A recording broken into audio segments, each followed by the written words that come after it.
오늘 고린도전서 부활장 오늘 마지막 강의 설교인데요.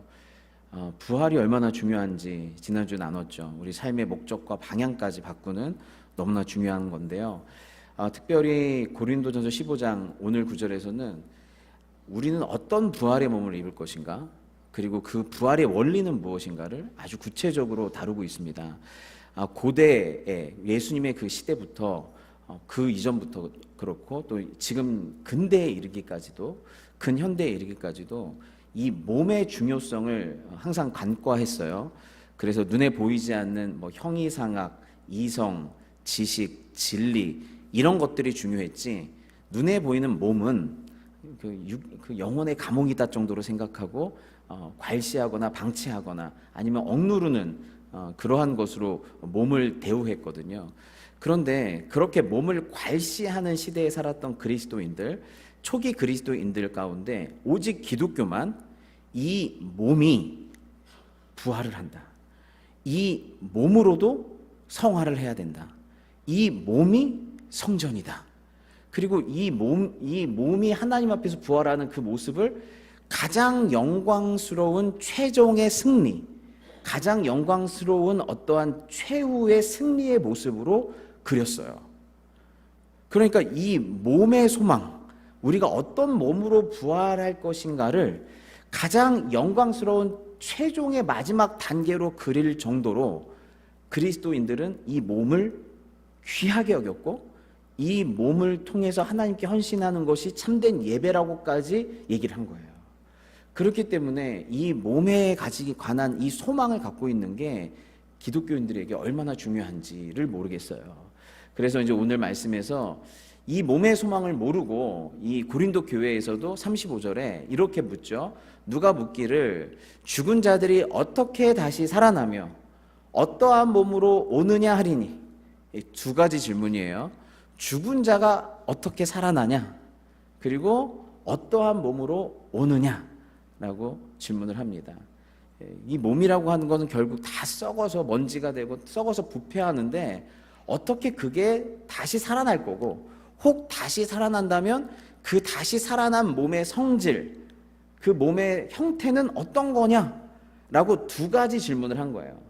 근데 이 질문을 딱 들었을 때, 와, 똑똑한 질문이다, 역시 이 사람 스마트해, 깨어있어, 현대 같으면 과학적이고 합리적이고 이성적인 사람이야 라고 생각할 수 있겠죠. 이게 말이 안 되지 않습니까? 과학적으로, 합리적으로, 이성적으로, 경험적으로 말이 안 되죠 라고 얘기할 수 있겠죠. 근데 바울은, 그 똑똑한 바울이 이렇게 얘기해요. 어리석다. 그거 똑똑한 질문 아니다, 어리석은 질문이다. 그러면서 어디를 보여주냐면 36절에 어리석은 자여, 내가 뿌리는 씨가 죽지 않으면 살아나지 못하겠고. 이 자연을 봐라. 그거에 대한 답은 이 자연 속에 있는데, 이 자연에서 씨앗이 죽지 않냐. 근데 그 씨앗이 땅에 들어가서 죽으면 어떻게 돼요? 새로운 생명의 몸으로 일어나서 콩 심은 데 콩 나고, 팥 심은 데 팥 나고, 도토리 나무 심은 데 참나무가 나는, 씨앗이 심겨졌더니 그 씨앗이 찢어지고 터지고 죽는데, 오히려 그 씨앗이 죽음으로 말미암아서 어떻게 돼요? 새로운 생명의 가능성이 잉태되고 발현되는 거예요. 그것은 죽음으로 말미암아 어떤 새로운 생명이 나타난다는 거예요. 여러분, 모든 그냥 동식물들은 죽으면 썩어 없어져요, 모든 것은. 그런데 씨앗은 죽어야 새롭게 살아서 올라와요. 씨앗의 약속, 왜냐하면 그 씨앗 안에는 그 어떤 생명의 가능성과 생명력과 미래가 약속되어 있기 때문에 씨앗은 죽어야 어떻게 돼요? 진짜 모습으로 살아 올라와요. 인간이 그렇다는 거예요. 인간은 죽어서 없어지는 먼지가 아니라요, 인간은 마치 무엇과 같다? 심겨지는 씨앗과 같다. 지금 여러분이 이 몸을 갖고 있는 이게 뭐래요? 심겨진 씨앗이어서 어떠한 사람이든 어떻게 해요? 죽게 되면, 땅에 심겨져서 죽게 되면 반드시 새로운 몸으로 부활의 몸을 입게 된다는 거예요. 그러니까 여러분의 지금 존재, 이 몸을 갖고 있는 여러분의 인간이라는 존재 자체가 생명의 약속을 갖고 있는 씨앗이라는 사실을 기억하셔야 돼요. 그래서 예수님께서 이렇게 얘기하세요. 요한복음 5장 28절에 이를 놀랍게 여기지 말라. 무덤 속에 있는 자가 다 죽은 자가 다 누구의 음성? 주님의 음성을 들을 때가 오나니 선한 일을 행한 자는 생명의 부활로, 악한 일을 행한 자는 심판의 부활로 나오리라. 여러분 어떻게 지금 죽으시면 다 생명의 부활로 나올 자신이 다 있나요? 아멘. 예, 그 아멘 바로 나왔어야 돼요. 왜냐하면 우리는 다 죄인으로 죽어요. 그런데 예수님을 믿음으로, 예수님의 십자가에서 우리 죄가 다 용서되고 예수님을 믿음으로 예수님의 의가 우리 안에 다 입혀지면 예수 안에 있는 사람들은 다 뭐예요? 선한 일을 행한 자가 되는 거예요. 용서받고 예수님의 의를 입었기 때문에. 근데 예수님이 없는 자들에게는 용서가 없고 주님의 의가 없기 때문에 다 자기의 악한 일 때문에 뭐예요? 심판의 부활로 일어난대요. 아무튼 확실한 건 뭐예요? 예수 믿는 자나 예수 믿지 않는 자나 선인이나 악인이나 다 모든 인간은 다시 부활한다는 거예요. 모든 인간은 다시 부활한다는 거예요. 그럼 어떻게 부활해야 되냐? 생명으로 부활한다는 건 하나님과 연결되어 하나님의 복을 누리고 하나님께 영광 돌리는 몸으로 부활할 거냐? 아니면 죄인으로 죽어 죄의 열매를 맺다가 죽어 하나님과 단절된 상태로 죽어서 하나님과 단절된 상태로 부활되어 영원히 하나님 없는 상태에서 고통과 형벌과 심판을 받을 몸으로 부활할 거냐? 둘 중에 하나라는 거예요. 둘 중에 하나라는 거예요. 그러니까 우리의 몸은 그냥 썩어 없어질 몸이라는 것이 아니라 뭐예요? 반드시 죽음이라는 것이 뭐예요? 땅에 심겨지는 그 죽음을 통과하여 생명으로 부활할 거냐? 죽음으로 부활할 거냐? 영원한 천국에서 하나님의 형상을 닮아가면서 기쁨으로 부활할 거냐? 영원히 주님과 단절한 상태로 일어날 거냐? 라고 하는 씨앗의 약속을 품고 사람들은 다 죽는다는 거예요. 그러니까 그것이 인간과 동물이 다른 점이에요. 인간은 다 씨앗의 약속을 품고 죽는 거예요. 그러면 그렇게 다시 살아나면 그럼 어떤 몸으로 부활해야 될 것이냐라고 이제 더 구체적으로 나오는데 이 말씀을 제가 빼놓으면 안 돼. 이 말씀 빼놓으면 안 돼요. 이게 안 보고 하면 이런 예, 실수가 있어요. 보세요. 만물이 그로 말미암아 지은 바 되었으니 지은 것이 하나도 그가 없인 된 것이 없느니라. 그 안에 생명이 있었으니 이 생명은 사람들의 빛이래요. 예, 만물이 그가 없이 된 것이 없대요. 그가 누구예요? 예수님이 얘기하는 거죠. 예수님 안에 뭐가 있대요? 생명이 있대요. 그리고 이 생명이 사람들의 빛이래요. 그러니까 예수님 안에 있는 그 생명이 사람들 안에 들어가야 뭐가 된다? 생명의 빛이 여러분 안에 있는 거예요.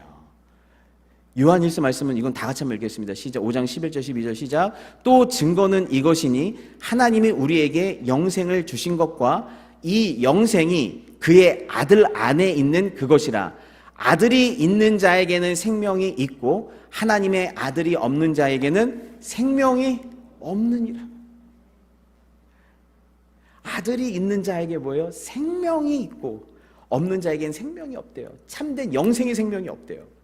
하나님이 우리에게 영생을 주셨는데 그 영생이 어디 안에 있어요? 아들 안에 있어요.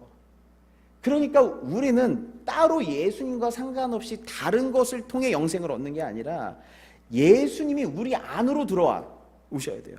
우리 씨앗 안으로 들어오셔야 이 씨앗이 죽으면 어떻게 돼요?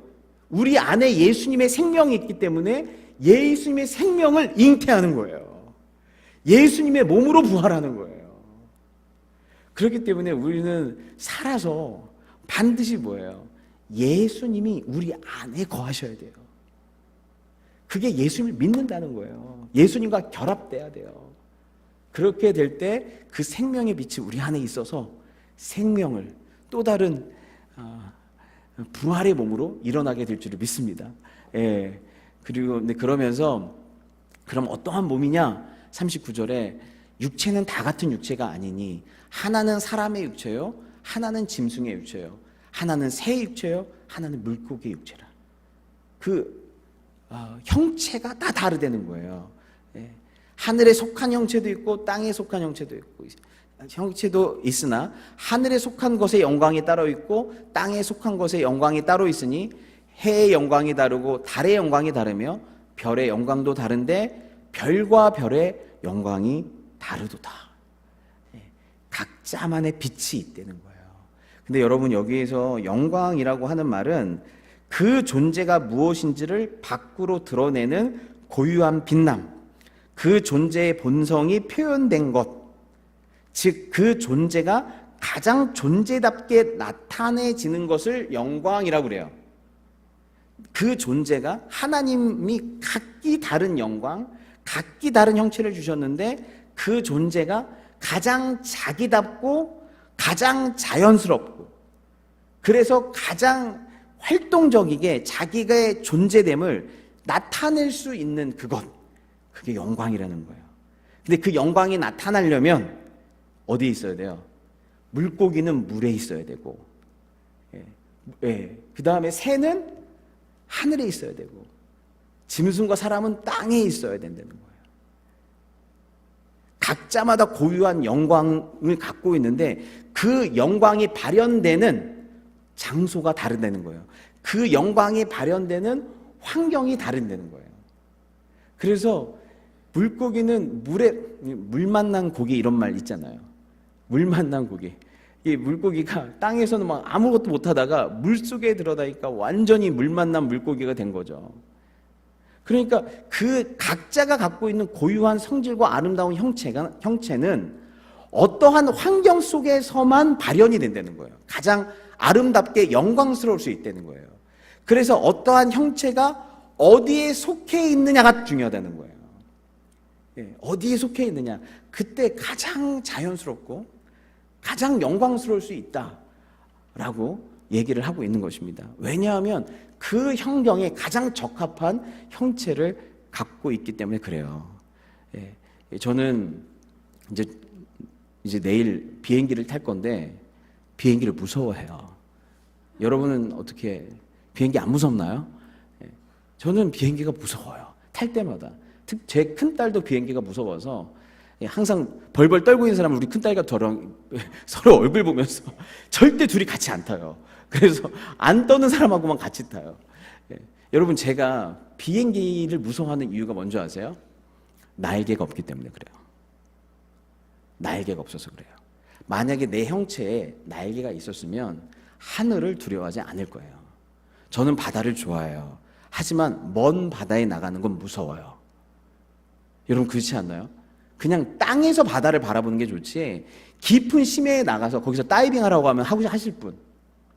일부 예배니까 여러분한테만 얘기하는데, 제가 신혼여행 가는데 무슨 스킨스쿠버 다이빙을 하라는 거예요. 스킨스쿠버. 근데 다 그거 하겠다고 돈 많이 내가지고 다 왔어요. 한 사람도 그 바다 물속으로 못 들어가는 거예요. 무서워가지고. 오직 우리 아내만 들어갔어요. 오직 아내만 그 심해에 들어가서 이걸 또 떼야지 서로 뽀뽀한다고, 그래야 사진 찍어준다고. 그것도 떼래. 오직 우리 아내만 뗐어요. 근데 보통은 돈 들이고 가가지고 못 들어가요. 왜요? 인간에게는 지느러미와 아가미가 없기 때문에 그래요. 지느러미. 이게 단순한 거예요. 여러분, 우리는 뭐예요? 그 환경에 맞는 형체가 있어야 영광스럽게, 가장 나답게, 가장 자연스럽고 자유롭게 자기의 자기다움을 펼칠 수가 있어요. 새가 날개가 있기 때문에 그렇고, 물고기가 지느러미가 있기 때문에 그렇고, 인간과 짐승들이 다리가 있기 때문에 그 땅에서, 그 하늘에서, 그 바다에서 그 환경에 적합한 형체가 있기 때문에 영광스러울 수 있어요. 그러면 우리 인간은 이렇게 물어봐야 되죠. 그럼 인간은 어디에 있을 때 가장 자유로울 수 있을까? 어디에 속해 있을 때 가장 영광스러울 수 있고, 가장 행복할 수 있고, 가장 기쁠 수 있을까? 가장 나다울 수 있을까? 인간은 어디 안에 있을 때 가장 그럴 수 있어요? 인간은 하나님 안에 있을 때만 그럴 수 있어요. 왜 그래요? 인간은 하나님의 형상이기 때문에 그래요. 인간은 하나님의 형상으로 지어졌기 때문에 하나님이라고 하는 그 인격, 그 하나님이라고 하는 그분의 보호, 돌봄, 사랑 안에 있을 때만, 그분과 인격적으로 바른 관계 안에 있을 때만 인간은 가장 자유롭고 안전하고 행복하고 기쁨을 누릴 수 있어요. 너는 하나님의 형상이다. 네 형상을 보고 너는 어디 안에 있어야 되는지를 아는 것처럼, 너는 지느러미가 있잖니, 그러니까 바다 안에 있어야 돼. 너는 날개가 있잖니, 그러니까 너는 하늘 안에 있어야 돼. 너는 두 다리가 있잖니, 그러니까 땅에 있어야 돼. 너는 하나님의 형상이잖니, 그러니 하나님 안에 있어야 돼. 하나님이 이르시되 우리의 형상을 따라 우리의 모양대로 우리가 사람을 만들고 그들로 바다의 물고기와 하늘의 새와 가축과 온 땅과 땅에 기는 모든 것을 다스리게 하자 하시고, 하나님이 자기 형상 곧 하나님의 형상대로, 하나님의 형상대로. 인간은요, 참으로 놀라운 건요, 어떤 인격 안에, 어떤 우리의 형상 안에, 어떤 공동체 안에 있느냐가 우리의 환경이에요. 그래서 부모가 누구냐, 형제가 누구냐, 어떤 교회를 다니냐, 어떠한 공동체 안에 있느냐, 하나님 안에 있느냐 없느냐가 우리의 환경이에요. 우리의 형상, 하나님의 형상으로 창조되었기 때문에 그렇습니다. 예, 하나님 안에 있을 때만. 그래서 이렇게 얘기하죠. 고린도전서 15장 42절에 죽은 자들의 부활도 그와 같으니, 이거는 여기 아니고, 네, 여기 기록은 안 돼 있는데, 여기 보시면, 네, 고린도후서 3장 17절에 주는 영이시니 주의 영이 계신 곳에는 자유가 있느니라. 우리가 수건을 벗은 얼굴로 거울을 보는 것 같이 주의 영광을 보매 그와 같은 형상으로 변화되어 영광에서 영광에 이르니 곧 주의 영으로 말미암으리라. 주의 영이 계신 곳에, 하나님이 계신 곳에 자유함이 있다. 주님 안에서 주님을 바라보니 영광에서 영광에 이르고 우리가 더욱 하나님의 형상과 같이 변해진다는 거예요. 예. 그래서 여러분, 주님 안에 사시기를 바랍니다. 예, 주님 안에서 사세요. 예, 그 주님 안에서만 참된 자유가 있는 거예요. 예, 그러면서 이렇게 우리의 몸이 변하는데요. 이거는 저희가 6월 22일 토요 예배 때 제가 한번 다뤘던 건데, 죽은 자의 부활도 그와 같으니, 이거 한번 같이 읽겠습니다. 42절에서 44절. 죽은 자의 부활도 그와 같으니 썩을 것으로 심고 썩지 아니할 것으로 다시 살아나며, 욕된 것으로 심고 영광스러운 것으로 다시 살아나며, 약한 것으로 심고 강한 것으로 다시 살아나며, 육의 몸으로 심고 신령한 몸으로 다시 살아나나니 육의 몸이 있은즉 또 영의 몸도 있느니라 라고 되어 있어요. 여기에도 씨앗의 비유예요. 예, 이걸 보면 우리 육체가 어떤 육체인지를 잘 보여주는데, 네 가지로 심어요. 그리고 네 가지로 거둬요. 썩을 것으로 심고 썩지 아니할 것으로, 욕된 것으로 심고 영광스러운 것으로, 약한 것으로 심고 강한 것으로, 그리고 육의 몸으로 심고 신령한 몸으로 부활하는 거예요. 우리의 육체, 그리고 부활할 우리의 몸이 어떻게 다를지를 잘 보여주고 있어요. 여러분, 우리 몸은 썩을 것이에요. 노화되고 부패되고 그리고 점점 죽어가고 있는 몸이에요. 그래서 이 썩을 것이라는 건 뭐냐면, 이 몸이 시간의 지배, 세월의 지배를 받고 있다는 거예요. 제가 이번에 청년부 수련회 갔다 오고 나서 청년들한테 물어봤는데, 30대 초반의 청년들한테 수련회 어땠어? 목사님 너무 좋았는데요, 체력이 안 받쳐줘요, 그러는 거예요. 역시 막 이제 대학교 올라가는 이 청년 애들을 저희가 따라갈 수가 없어요. 얘네들은 이틀 밤도 새더라고요, 그러는 거예요. 그래서 걔네들한테 물어봤어요. 수련회 어땠어? 수련회 좀 좋았는데요, 좀 피곤했어요. 제가 중학교 때는 3일도 샜는데. 와, 여러분, 청년들도, 여러분 어르신들한테 물어보세요. 80대 어르신들한테 물어보세요. 70대가 제일 좋을 때라고 그러죠. 70대 어르신들한테 물어보세요. 60대, 제가 요즘 아파가지고 60대 됐더니 아이고 한창 때 무슨 일을 하냐고 그러시죠. 모든 사람이 세월을 느끼고 있어요. 애들도 예전 같지가 않대요. 애들도 저도 여기 처음 왔을 때 청빙 설교하고 처음 왔을 때 설교 맛을 봤는데 와 그때 훨씬 날씬하고 예, 훨씬 다른 사람인 거예요. 보세요. 우리는 다 뭐예요? 이 세월이 야속하게 흘러가는데 세월의 이 지배와 이 시간의 지배를 안 당하는 사람은 아무도 없어요. 즉 우리 모두는 다 썩을 몸을 입고 있다는 뜻이거든요. 근데 부활의 몸은 시간의 지배를 받지 않는 몸이에요. 시간을 초월하는 몸이에요. 우리의 몸은 욕된 것, 수치를 느끼는 몸이에요. 얼굴에 다 티가 내요. 항상 얼굴로 평가받고 판단받아요. 특별히 외국 사람들은 우리 외모 갖고 평가를 별로 안 하는데 한국 사람들은 서로 외모 평가를 엄청 많이 해요. 외국인들이 너무 놀랬다 그러죠. 한국 사람들 옷 너무 잘 입고 화장 너무 잘한다고. 이유가 뭔지 아세요? 항상 그걸 평가하기 때문에 그래요. 너는 오늘 얼굴 왜 그래? 피부가 왜 그래? 왜 이런 옷만 입고 다녀? 그 평가를 아무런 얘기를 안 해도 그냥 걸어가면 사람들이 다 얼굴이 깨끗하고 잘 입고 다니고 항상 화장하고 다니고 이러니까 이제 요즘에는 갔더니 남자들도 다 그러고 있어요. 한국 갔더니. 그러니까 여러분 한국 가면 다 이뻐져요. 이유는 뭔지 아세요? 엄청난 평가가 있어요. 미국 친구들은 그냥 다 내추럴해요. 왜냐면 서로 관심도 없고 서로 평가도 잘 안 해. 근데 우리는 뭐예요? 이 몸이라고 하는 게 어떻게든 평가받는 몸, 얼굴에 다 표현되는 몸이기 때문에 수치를 당하지 않기 위해서. 여러분 아무리 피곤해도 화장 다 하고 왔죠?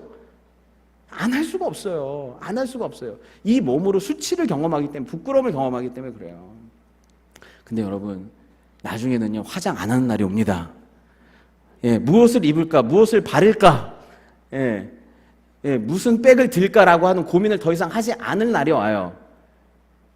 여러분 얼굴을 보면 이 상태로는 사람 만나고 싶지 않아. 이런 날이 이제 더 이상 없어요. 이제 여러분 얼굴을 보면 해와 같이 빛나고 하나님의 영광을 반사하고 각자가 다르기 때문에 심지어 비교도 없어요. 각각 자기만의 독특한 빛깔을 내요. 그래서 감탄하면서 보고 또 보고 또 보고 그래요. 아, 이 꽃 왜 이렇게 이뻐? 이 꽃은 왜 이렇게 이뻐? 이런 것처럼 여러분이 그렇게 영광 상상만 해도 너무 좋죠. 그렇지 않나요? 예, 저는 이거 믿어요. 영광스러운 것으로 다시 살아나요. 영광스러운 것으로. 우리의 약한 것, 우리 몸은 약해요. 약하기 때문에 오늘 아침도 먹여줘야 되고 삼지 새끼를 먹여줘야 되고 입혀줘야 되고 재워줘야 되고. 제가 막 예민해지고 좀 스트레스 잘 받고 이러면, 그래서 막 화낼 일도 아닌데 화내고 그러면 저희 아내는 아무 말도 안 해요. 그냥 된장찌개를 끓이든 내가 좋아하는 뭘 끓여요. 그리고 먹이고 재워요. 먹이고 재워. 그리고 난 다음에 컨디션이 좋아지면 그때부터 잔소리는 시작되는 거예요. 근데 내가 목사님 기도를 더 하셔야 돼, 이게 아니라, 왜냐하면 우리 육체가 약하기 때문에 그래요.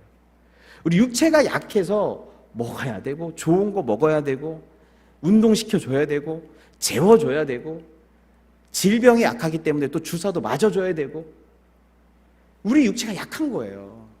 약한 거예요. 가장 약할 때는 뭐예요?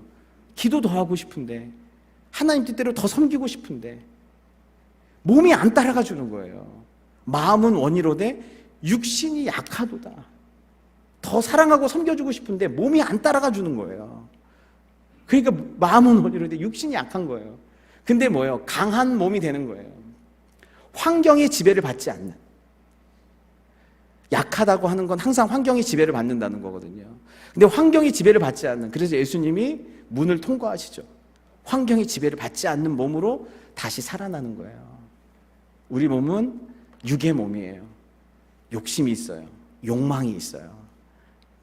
더 잘 먹고 더 잘 쉬고 더 높아지고 싶고 더 인생의 욕망을 이루고 싶은 몸인데, 이 몸이 오직 죄의 지배를 받는 것이 아니라 성령의 지배를 받는, 오직 하나님의 거룩한 성령의 지배를 받는, 거룩한 욕구를 갖는, 예수님의 마음을 갖는, 지금의 힘든 건 뭐냐면 내 마음과 주님의 마음이 내 안에서 싸우잖아요. 내 욕심과 육체의 욕심과 성령의 소욕이 싸우잖아요.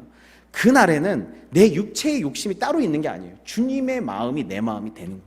이신점심이 되는 거예요. 그래서 성령께서 나를 완전히 사로잡는, 그래서 아무리 선악과 따먹으려고 해도 안 따먹어요. 예수님이 따먹어요? 안 따먹어요. 죄에 대한 욕망 자체가 없는 신령한 몸이 되는 줄을 믿습니다. 예, 신령한 몸이 되는 줄 믿어요. 그런데 여러분, 이걸 우리가 소망하는데, 그래서 제가 그때 이렇게 정리한 거 봤죠. 이렇게 딱 정리해서 여러분이 까먹지 말라고. 시간의 지배를 받죠. 썩기 때문에. 근데 우리는 부활하게 되면 이렇게 시간의 지배를 받는 몸으로 심으면 시간을 초월하는 몸으로 부활하고, 평가의 지배를 받는 몸이 심어지면 영광스러운 몸으로 드러나고, 환경의 지배를 받는 약한 몸으로 심어져서 환경을 다스리는 강한 몸으로, 죄의 지배를 받는 죄성이 아니라 성령의 지배를 받는 신성으로 이렇게 부활하는 거예요. 이렇게 부활하는 거예요. 그런데 여러분, 이 부활이 있으려면 무엇이 먼저 시작돼야 돼요? 이 죄의 몸부터 시작돼야 돼요. 이 죄의 몸부터. 그래서 그러나 먼저는 신령한 사람이 아니요 육의 사람이요 그 다음에 신령한 사람이라. 먼저는 이 육의 몸, 시간의 지배를 받고 평가의 지배를 받고 환경의 지배를 받고 죄의 지배를 받는 이 육의 몸으로 살다가 예수님과 예수님 잘 믿고 연합하여서 죽어야 어떻게 된다? 다시 사는, 시간을 초월하고 빛으로 드러나고 환경을 이기고 성령의 지배를 받는 이 몸으로 부활하게 된다 라는 거예요. 그러니 여러분, 우리가 어떻게 해야 되겠어요? 힘들고 어렵지만 이 몸뚱이 갖고 죄의 지배 받으며 병과 싸우며 고난을 받으며 사는 이 삶이 힘들고 어렵겠지만 열심히 사셔야겠죠. 이 땅에 태어난 것이 예수만 믿고 죽을 수만 있다면 복이겠죠. 알몸으로 태어나서 옷 한 벌은 건져 쌀 인생이 아니에요. 알몸으로 태어나서 죽으면 새 몸을 건져가는 거예요. 새 몸으로 일어나는 거예요. 그러니까 우리가 왜 살아야 되는가, 그런 생각 들 때 있죠. 하나님, 왜 살아야 돼요? 왜 살아야 돼요? 참으로 살기 위해서예요. 참으로 살기 위해서예요. 이 육의 몸으로 시작해서 예수 안에서 이렇게 부활의 몸. 여러분, 이거 그냥 머리로만 하지 마시고 한번 상상해 보시는 거예요. 시간을 초월하고 빛으로 드러나고 모두 한 사람 한 사람이 아름답고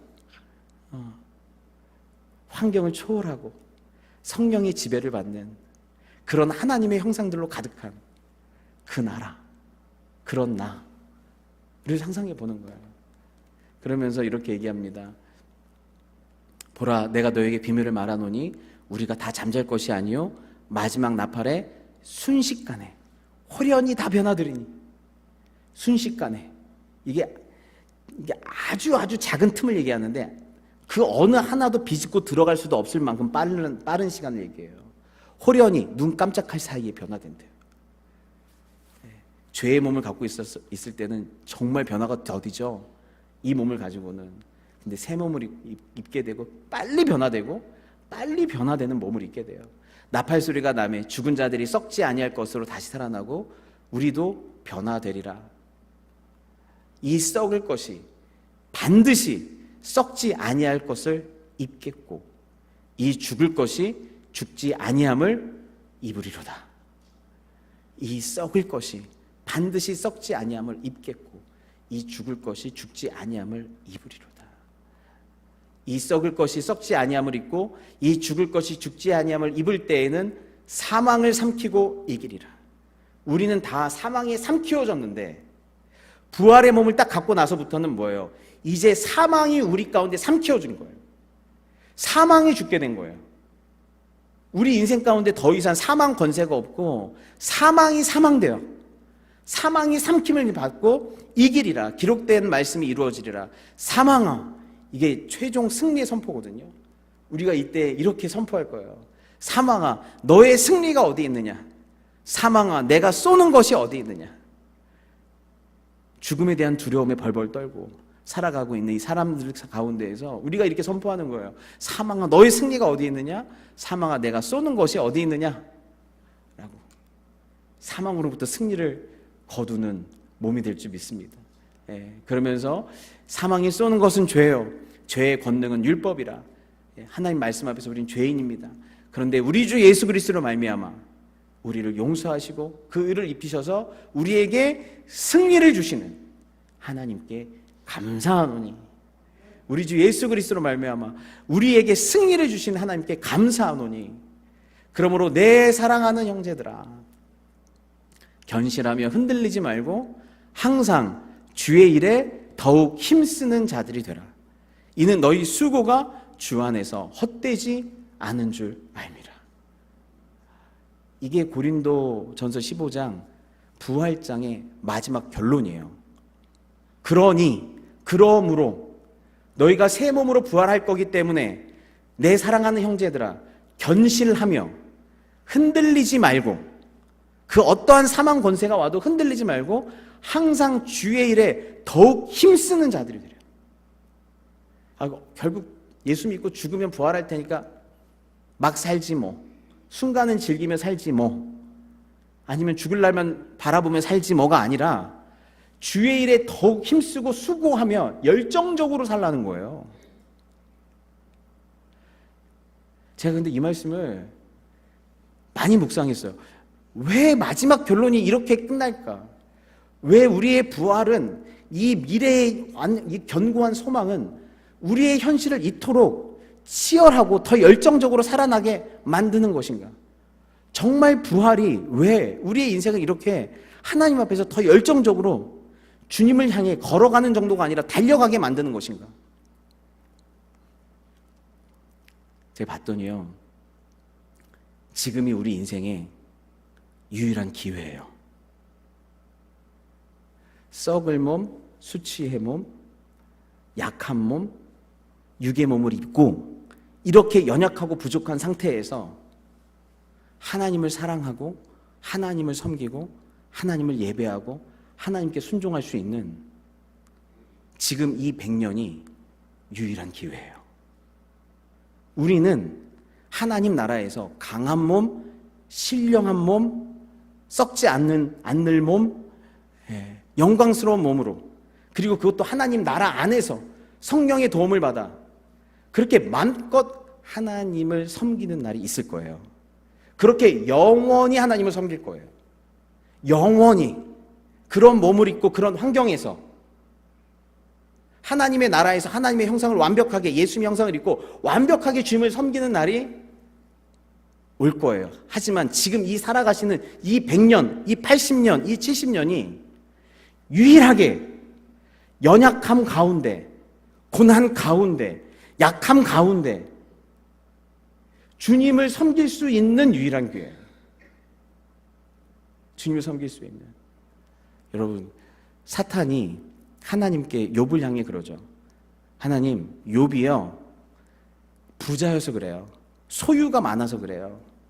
소유만 없다면 하나님 안 섬길 거예요. 욥의 소유 다 가져가 보세요. 그거 다 없어도 주님 섬기나? 그래도 주님 섬겼어요. 하나님, 육체 때문에 그래요. 건강을 안 쳐서 그래요.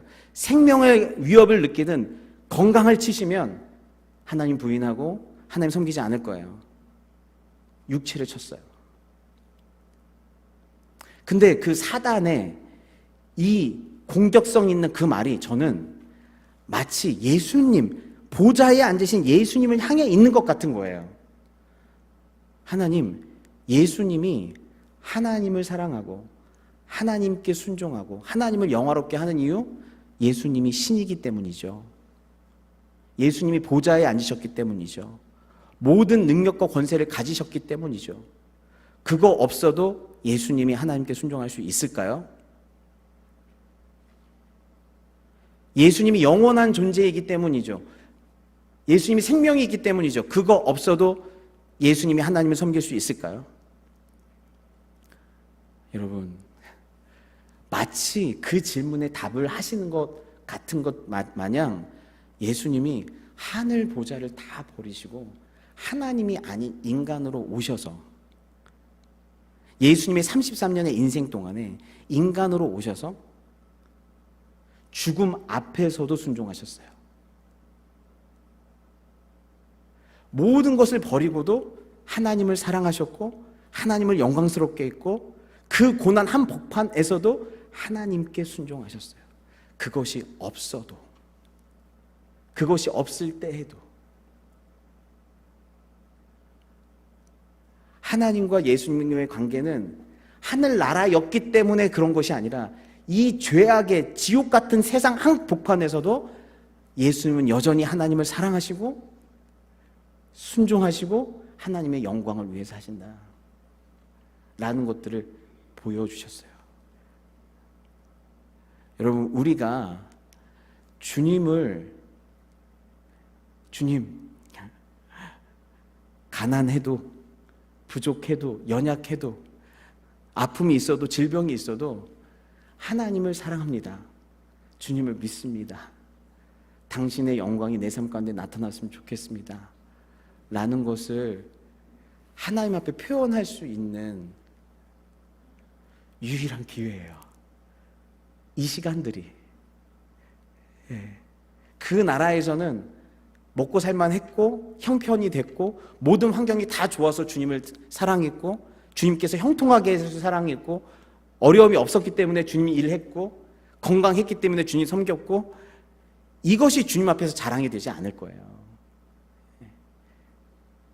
좀 부끄러우실까 봐 좀 제가 실명은 얘기 안 하겠는데 우리 한 권사님과 한 집사님이 지난 수요일에 그 LA에 치과 치료 때문에 갔다가 교회에 4시 10분에 도착한 거예요.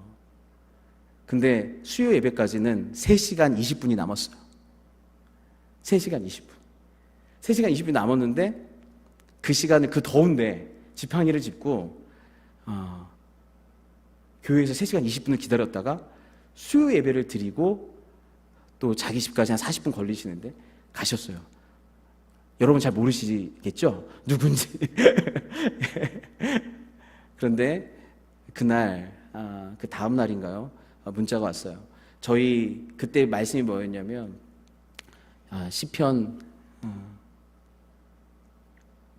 110편에 주의 권능의 날에 주의 백성이 거룩한 옷을 입고 즐거이 헌신하니 새벽 이슬 같은 주의 청년들이 주께 나오는도다. 주의 권능의 날에 주의 백성이 거룩한 옷을 입고 즐거이 헌신하니 새벽 이슬 같은 주의 청년들이 주님 앞에 나오는도다. 오늘 그때 그 말씀을 받으시고 그 권사님께서 제가 여기에서 3시간 동안 힘들게 기다렸지만 이 말씀을 통해 제가 주님의 청년이라는 걸, 주님 앞에 주님을 사모해서 이렇게 나올 수 있다면, 거룩한 옷을 입고 주님 앞에 나올 수 있다면 주의 권능의 날을 준비하는 주님의 청년이라는 것을 알게 됐습니다 라고 얘기를 해주셨어요. 너무너무 제가 감사가 되고 감동이 됐어요. 그리고 진짜 청년들의 헌신보다 힘이 있고 능력이 있고 겨위를 참을 수 있는 진짜 청년들의 헌신보다